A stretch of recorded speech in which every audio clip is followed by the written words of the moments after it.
Alessandro Marzo Magno, giornalista e scrittore. Lei ha scritto un libro che ha presentato oggi al convegno della Confargenata Nazionale dei Tipografi e Grafici, che racchiude in qualche modo l'idea di questa giornata che guarda il passato, il presente e il futuro della categoria della comunicazione.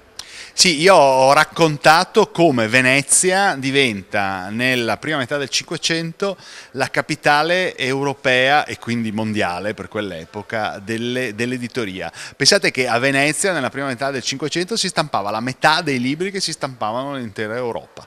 Venezia diventa il polo d'attrazione dell'attività tipografica.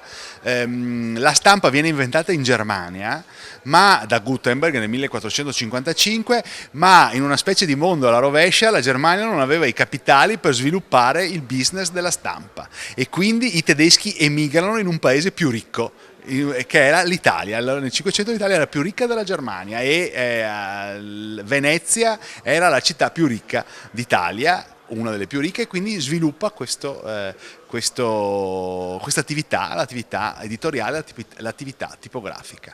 Un personaggio che si chiamava Aldo Manuzio apporta al mondo del libro, al mondo dell'editoria, delle innovazioni assolutamente primarie, e per questo regge un po' il paragone con Steve Jobs. Come Steve Jobs ha inventato degli strumenti che non esistevano, parliamo dell'iPad, e li ha resi necessari. Oggi tutti abbiamo l'iPad e pensiamo di non poter vivere senza. Così Aldo Manuzio inventa degli strumenti di lettura che prima non esistevano, tipo il libro tascabile, per esempio. Il primo tascabile è stato stampato da Manuzio nel 1501 e diventa un bisogno.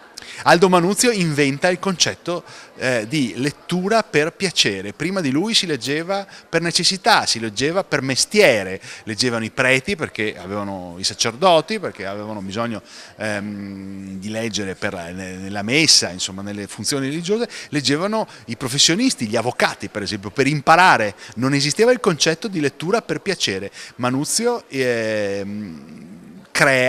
inserisce questo concetto: la lettura è un piacere, si legge per soddisfare la propria sete di conoscenza.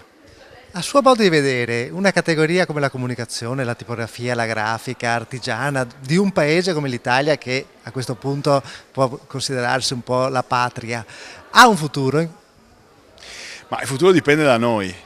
Noi italiani siamo bravissimi a farci del male da soli. Abbiamo un patrimonio, una storia alle spalle gigantesca, che ci permetterebbe di guardare al futuro in maniera diversa. Ecco, io credo che la capacità che hanno avuto i grandi geni italiani del passato di coniugare la conoscenza con la capacità imprenditoriale dovrebbe essere ripresa. Aldo Manuzio era un raffinatissimo intellettuale, ma era anche un bravissimo imprenditore. Inventa il carattere corsivo, perché il carattere corsivo, oltre a essere ritenuto allora più leggibile, consentiva di risparmiare carta. La carta costava molto e quindi stampava le proprie edizioni in corsivo perché usava meno carta. Ecco, oggi credo che dovremmo pensare a questo, dovremmo cercare di recuperare le nostre radici culturali, che sono enormi, e coniugarle con l'attività